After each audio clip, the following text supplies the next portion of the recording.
శ్రీ మహాగణాధిపతయే నమః, శ్రీమాత్రే నమః. మాచిరాజు భక్తి ప్రేక్షకులందరికీ నమస్కారం. ఆగస్టు 11వ తేదీ నుంచి ఆగస్టు 20వ తేదీ వరకు 10 రోజుల పాటు ద్వాదశ రాశుల వాళ్ళకి రాశి ఫలితాలు ఎలా ఉంటాయో, ఈ 10 రోజుల్లో ఏ గ్రహాలు అనుకూలంగా ఉన్నాయో, ఏ గ్రహాలు వ్యతిరేకంగా ఉన్నాయో, అనుకూలించే గ్రహాలు ఇంకా అద్భుతంగా అనుకూలించడానికి, వ్యతిరేకించే గ్రహాల వ్యతిరేకత తగ్గింపజేసుకోవటానికి ద్వాదశ రాశుల వాళ్ళు ఎలాంటి ప్రత్యేకమైన పరిహారాలు చేసుకోవాలో, ఏ దేవీ దేవతల ఆలయ దర్శనం చేసుకోవాలో, ఏ మంత్రాలు చదువుకోవాలో, ఏ పరిహారాలు చేసుకోవాలో, ద్వాదశ రాశుల వాళ్ళకి ఈ 10 రోజుల్లో రాశి ఫలితాలు ఏ విధంగా ఉండబోతున్నాయో ఈ వీడియోలో మనం తెలుసుకుందాం. తదుపరి ధనుస్సు రాశి. ధనుస్సు రాశి వాళ్ళకి ఆగస్టు 11వ తేదీ నుంచి ఆగస్టు 20వ తేదీ మధ్యలో 10 రోజుల రాశి ఫలితాలు పరిశీలిస్తే, ప్రధానంగా 10 రోజుల రాశి ఫలితాలు చూసేటప్పుడు మనం తీసుకోవాల్సిన 4 గ్రహాలు రవి, బుధుడు, కుజుడు, శుక్రుడు. ఈ 4 గ్రహాల్లో రవి గ్రహం 8, 9 స్థానాల్లో సంచారం చేస్తోంది. మొదటి 6 రోజులు 8వ సంచారం, తర్వాత 4 రోజులు 9వ సంచారం. ఈ రెండు కూడా ఫేవరబుల్ కాదు. అంటే ధనుసు రాశి వాళ్ళకి రవి ఫేవరబుల్ లేడు. మొదటి 6 రోజుల్లో మాత్రం 8వ స్థానంలో రవి ఉన్నాడు కాబట్టి హెల్త్ ఇష్యూస్ వచ్చే అవకాశం ఉంది. హెల్త్ జాగ్రత్తగా చూసుకోండి. వెహికల్స్ మీద వెళ్ళేటప్పుడు కింద పడే అవకాశం ఉంది. జాగ్రత్తగా జర్నీస్ చేయండి. తర్వాత చివరి 4 రోజుల్లో 9వ స్థానంలో ఉన్నప్పుడు ప్రమోషన్ మీకు రావాల్సింది లాస్ట్ మూమెంట్లో ఆగిపోయే అవకాశం ఉంది. అదృష్టం త్రుటిలో తప్పిపోయే అవకాశాలు ఉన్నాయి. అంటే 8, 9 స్థానాల్లో సూర్యుడు ఫేవరబుల్ లేడు కాబట్టి సూర్యుడి బలం ధనుసు రాశి వాళ్ళు పెంచుకోవాలి. అంటే ఆదిత్య హృదయం కానీ సూర్యాష్టకం కానీ రోజు చదవటం లేదా వింటం చేయాలి. ఒకసారి కేజింబావు గోధుమలు ఎర్ర వస్త్రంలో కట్టి పంతులు గారికి ఇవ్వటం, లేదా నానబెట్టిన గోధుమలు బెల్లంతో కలిపి ఆవుకు పెట్టడం చేయాలి. సూర్యుడికి అధిష్టాన దైవం విష్ణుమూర్తి కాబట్టి రోజు విష్ణు సహస్రనామం వింటే మంచిది. ఆదిత్య హృదయం విన్నా, విష్ణు సహస్రనామం విన్నా అద్భుత ఫలితాలు కలుగుతాయి. అయితే సూర్యుడికి అధిష్టాన దైవం విష్ణుమూర్తి కాబట్టి ఒకసారి విష్ణు సంబంధమైన ఆలయ దర్శనం చేసుకుంటే ధనుసు రాశి వాళ్ళకి చాలా మంచిది. ఈ 10 రోజుల్లో ఒకసారి రాముడు, కృష్ణుడు, నరసింహస్వామి, వెంకటేశ్వర స్వామి ఇలా ఏదైనా విష్ణు సంబంధమైన ఆలయ దర్శనం చేసుకోవాలి. అప్పుడు రవి ఫేవరబుల్ అవుతాడు. అలాగే బుధుడు ధనుసు రాశి వాళ్ళకి 8వ స్థానంలో ఉన్నాడు. అష్టమ బుధ దోషం అంటారు.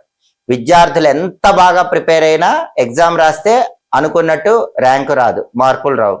నిరుద్యోగులు ఎంత బాగా ఇంటర్వ్యూకి ప్రిపేర్ అయి వెళ్ళినా, ఇంటర్వ్యూ ఎంత బాగా పర్ఫామ్ చేసినా లాస్ట్ రౌండ్లో ఇంపార్టెంట్ విషయాల్లో ఛాన్సెస్ అనేవి తగ్గిపోతాయి. బిజినెస్ ఎంత బాగా చేసినా లాభాలు కనిపించవు. ఎందుకంటే విద్యార్థులకు, నిరుద్యోగులకు, వ్యాపారస్తులకి అష్టమ బుధ దోషం పనిచేస్తుంది. కాబట్టి వాళ్ళకి కలిసి రావాలంటే గణపతి ఆలయ దర్శనం చేయాలి. గం క్షిప్రప్రసాదనాయ నమః రోజు 21 సార్లు చదవాలి.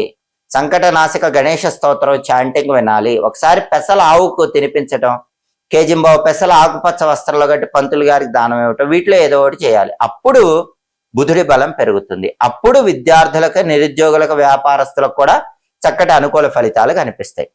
అలాగే ధనుసు రాశి వాళ్ళ కుజుడు 7వ స్థానంలో ఉన్నాడు. సప్తమ కుజ దోషం ఉంది. సప్తమ కుజ దోషం ఉన్నప్పుడు పెళ్లి సెట్ కాదు. ఎంత ట్రై చేసినా సంబంధాలు చేతి వరకు వచ్చి జారిపోతాయి. వైఫ్ అండ్ హస్బెండ్ మధ్య కూడా చిన్న విషయానికే ఫైట్స్ అవుతూ ఉంటాయి. పార్ట్నర్షిప్ బిజినెస్లు చేస్తే మోసపోతారు. సప్తమ కుజ దోషం వల్ల ఇన్ని నెగిటివ్స్ జరుగుతాయి. అలా జరగకుండా ఉండాలంటే ఒకసారి కందులు నానబెట్టి బెల్లంతో కలిపి ఆవుకు పెట్టడం, లేదా కేజింబో కందులు దానం ఇచ్చుకోవటం, అలాంటివి చేసుకోవాలి. అలాగే సప్తమ కుజ దోషం పోవాలంటే నరసింహస్వామి టెంపుల్కి వెళ్ళి దర్శనం చేసుకోవాలి. ఆలయంలో దీపం పెట్టడం, లేదా నరసింహస్వామికి అర్చన కానీ అభిషేకం కానీ చేయించుకోవటం చేయాలి. ఓం నమో నారసింహాయ మంత్రం 21 సార్లు రోజు చదవాలి. లక్ష్మీ నృసింహ కరావలంబ స్తోత్రం చాంటింగ్ వినాలి. ఇవి చేసుకుంటే సప్తమ కుజ దోషం తొలగిపోతుంది. అప్పుడు వివాహ, దాంపత్య సమస్యల నుంచి బయటపడచ్చు. పార్ట్నర్షిప్ బిజినెస్ లో కూడా లాభం కనిపిస్తుంది. అలాగే శుక్రుడు ధనుసు రాశి వాళ్ళకి 10వ స్థానంలో వ్యతిరేకంగా ఉన్నాడు. 10వ స్థానంలో శుక్రుడు ఉన్నప్పుడు ఏం జరుగుతుంది? అనుకోకుండా జాబ్ రిజైన్ చేయాల్సిన పరిస్థితి వస్తుంది. తస్మాత్ జాగ్రత్త. జాబ్ రిజైన్ చేయాల్సిన పరిస్థితి వచ్చినా సరే ధనుసు రాశి వాళ్ళు రిజైన్ చేయకండి. వాళ్ళంతటా వాళ్ళు తీసేస్తేనే వెళ్ళిపోండి తప్ప మీరు రిజైన్ చేయకండి. ఎందుకంటే 10వ స్థానంలో శుక్రుడు ఉన్నప్పుడు ఏ జాబ్ చేస్తున్నా సరే అందులో హ్యాపీనెస్ ఉండదు. ఎవరైనా మాట అంటే వెంటనే రిజిగ్నేషన్ ఇచ్చి వచ్చేస్తూ ఉంటారు. కాబట్టి 10వ స్థానంలో శుక్రుడు ఉన్నాడు. ఉద్యోగంలో అభద్రతా భావం ఉంది కాబట్టి ఉద్యోగం జాగ్రత్తగా చేసుకుంటూ ఉండాలి. ఉద్యోగం వదిలిపెట్టకూడదు. మళ్ళీ కొత్త ఉద్యోగం రావడం కష్టం అవుతుంది. అలాగే 10వ స్థానంలో శుక్రుడు ఇచ్చే వ్యతిరేక ఫలితం పోవాలంటే నానబెట్టిన అలసందలు అంటే బొబ్బర్లు ఆవుకు తినిపించాలి. కేజింబావు అలసందలు తెల్ల వస్త్రంలో కట్టి పంతులు గారికి దానం ఇవ్వాలి. వీటిలో ఏదైనా చేయొచ్చు. ప్రతిరోజు కూడా శుక్రుడికి అధిష్టాన దేవత లలిత అమ్మవారు కాబట్టి లలితా సహస్రనామం చాంటింగ్ వింటే మంచిది. అలాగే ప్రతిరోజు ఓం శ్రీ రాజమాతంగి అయిన నమః అనే మంత్రం 21 సార్లు చదవాలి. అప్పుడు శుక్రుడిచ్చే వ్యతిరేక ఫలితాల నుంచి బయటపడి అనుకూల ఫలితాలు పొందవచ్చు. కాబట్టి ధనుసు రాశి వాళ్ళకి ప్రధానంగా రవి, బుధుడు, కుజుడు, శుక్రుడు మనం 10 రోజుల ఫలితాలు చూసేటప్పుడు తీసుకునే 4 గ్రహాలు కూడా ఫేవరబుల్ లేవు. 4 గ్రహాలు యాంటీగానే ఉన్నాయి. కాబట్టి ధనుసు రాశి వాళ్ళు ఈ గ్రహాలకు సంబంధించిన పరిహారాలు చేసుకుంటే గనక ఈ 10 రోజుల్లో వ్యతిరేక ఫలితాల నుంచి బయటపడి సంపూర్ణంగా అనుకూల ఫలితాలు అందిపుచ్చుకోవచ్చు. లక్ష్మీదేవికి ఇష్టమైన మాసం శ్రావణ మాసం. ఎందుకంటే విష్ణుమూర్తి జన్మ నక్షత్రం శ్రవణ నక్షత్రం. శ్రవణ నక్షత్రం పౌర్ణమి రోజు ఉన్న మాసం కాబట్టి శ్రావణ మాసం లక్ష్మీదేవికి ఇష్టం. శ్రావణ మాసం అంటేనే పండుగల మాసం. ఈ మాసంలో ఎవరైనా సరే పాదరస లక్ష్మీదేవి విగ్రహాన్ని ఇంట్లో పెట్టుకొని ఆవు పాలతో అభిషేకం చేస్తూ రోజు శ్రీ సూక్తం చదివితే శ్రావణ మాసం పూర్తయ్యేసరికి కాలి అందెలు గల్లు గల్లుమని మీ ఇంట్లో లక్ష్మీదేవి ఆనంద తాండవం చేస్తుంది.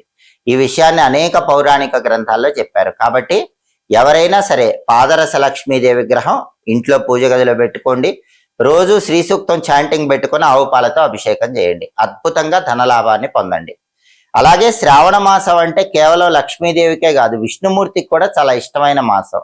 ఈ మాసంలో విష్ణుమూర్తిని పూజించే వాళ్ళు అంటే రాముడు, కృష్ణుడు, నరసింహస్వామి, వెంకటేశ్వర స్వామి, లక్ష్మీనారాయణులు ఎవరిని పూజించినా సరే పచ్చకర్పూరంతో హారతి ఇవ్వండి. ఎందుకంటే విష్ణుమూర్తికి పచ్చకర్పూరంతో హారతిస్తే భూములకు సంబంధించిన వ్యవహారాలు, కోర్టు వ్యవహారాల్లో లాభం వస్తుంది.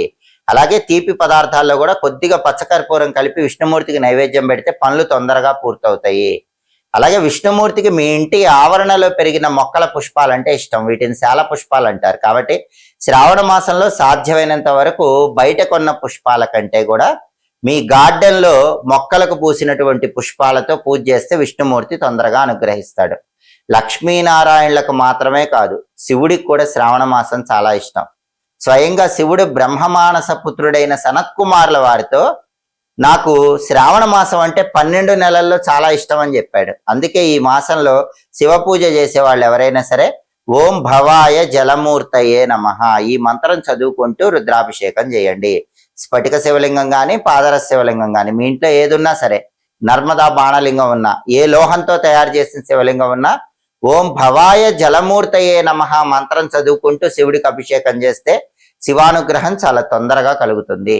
అలాగే శ్రావణ మాసంలో సర్పారాధనకు విశేషమైన ప్రాధాన్యత ఉంది. ఎందుకంటే నాగ చతుర్థి, నాగ పంచమి అనే పేర్లతో సర్పాలను పూజిస్తాం. సర్పాలను పూజిస్తే కాలసర్ప దోషాలు, రాహుకేతు దోషాల నుంచి తొందరగా బయటపడచ్చు. సర్ప పూజలు శ్రావణ మాసంలో పుట్టల దగ్గరకు వెళ్ళి, జంటనాగుల దగ్గరకు వెళ్ళి చేయలేని వాళ్ళు ఏం చేయాలంటే ఈ శ్రావణ మాసంలో శుక్లపక్ష చతుర్థి గాని పంచమి గాని అంటే నాగ చతుర్థి, నాగ పంచమి రోజుల్లో అనంత, వాసుకి, ఆదిశేష, పద్మనాభ, కంబళ, శంఖపాల, ధార్తరాష్ట్ర, తక్షక, కాళీయ అనే 9 నాగదేవతల పేర్లు చెప్పుకోండి. అసలు ఈ శ్రావణ మాసంలో రోజు కూడా ఈ 9 నాగదేవతల పేర్లు చెప్పుకున్నా కూడా జాతకంలో ఉన్న సర్పదోషాల నుంచి చాలా సులభంగా బయటపడచ్చు, అనుకూల ఫలితాలు వస్తాయి. అలాగే శ్రావణ మాసానికి ఉన్నటువంటి ఇంకొక అద్భుతమైనటువంటి ప్రత్యేకత ఏంటంటే శ్రావణ మాసంలో పౌర్ణమి తిథి హయగ్రీవ జయంతి. ఆ రోజు ఎవరైనా సరే హయగ్రీవుడి చిత్రపటానికి తెల్లటి పుష్పాలతో పూజ చేస్తే తొందరగా హయగ్రీవుడి అనుగ్రహం కలిగి జ్ఞాన ప్రాప్తి చేకూరుతుంది. ఆ రోజు ఎవరైనా సరే ఒక అద్భుతమైన మంత్రం చదవండి. శ్రావణ పౌర్ణమి రోజు హయగ్రీవుడికి సంబంధించిన ఒక శక్తివంతమైన మంత్రం ఉంది. ఆ మంత్రం ఏంటంటే శ్రీ భగవతే ధర్మాయ ఆత్మ విశోధనాయ నమః. ఇది శ్రావణ పౌర్ణమి రోజు వీలైనన్ని సార్లు చదవండి. హయగ్రీవుడి అనుగ్రహం వల్ల సంపదలు వస్తాయి, విద్యాభివృద్ధి చేకూరుతుంది. ఆకస్మిక ధనప్రాప్తి లభించాలంటే శ్రావణ పౌర్ణమి రోజు హయగ్రీవుడి ఫోటోకి యాలకుల దండను సమర్పించండి. యాలకులు కొన్ని దండలాగా చేసి ఆ యాలకుల దండ సమర్పించండి. శ్రావణ మాసంలో ఎవరైనా సరే లక్ష్మీ కటాక్షం కలగాలంటే కొన్ని నియమాలు పాటించాలి.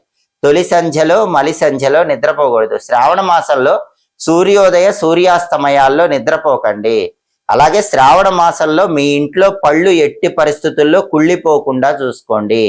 ఏ ఇంట్లో అయితే పళ్ళు కుళ్ళిపోతాయో ఆ ఇంట్లో లక్ష్మీదేవి నిలబడదు. అలాగే రాత్రిపూట సింకు శుభ్రంగా ఉండేలా చూసుకోండి. ఎందుకంటే ఎంగిలి గిన్నెలు, ఎంగిలి పళ్ళాలు సింకులో ఉంటే లక్ష్మీ కటాక్షం తగ్గిపోతుంది. శ్రావణ మాసంలో మాత్రం ఇలా జరగకుండా జాగ్రత్త పడండి. శ్రావణ మాసంలో స్త్రీలు ఎట్టి పరిస్థితుల్లో జుట్టు విరబోసుకొని తిరగకండి. మామూలుగా కూడా స్త్రీలు జుట్టు విరబోసుకోకూడదు.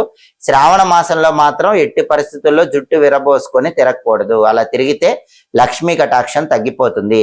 శ్రావణ మాసంలో ముత్తైదువులకు తాంబూల దానం ఇస్తే కూడా విశేషమైన శుభ ఫలితాలు కలుగుతాయి. కలియుగ ప్రత్యక్ష దైవమైన వెంకటేశ్వర స్వామికి చాలా ఇష్టమైన మాసం శ్రావణ మాసం.